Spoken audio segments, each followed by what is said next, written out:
ইসলাম এসেছে আল্লাহর পয়গম্বরের সাহাবী হযরত বেলালের রক্তের মাধ্যমে। ইসলাম এসেছে সাহাবী খাব্বাবের রক্তের মাধ্যমে।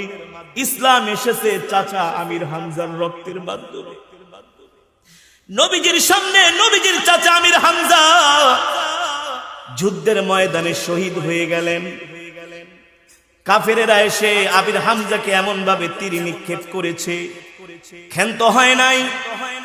চাচা আমির হামজার পেট ছিঁড়ে কলিজা বের করে সেই কলিজাকে টুকরা টুকরো করা হয়েছে।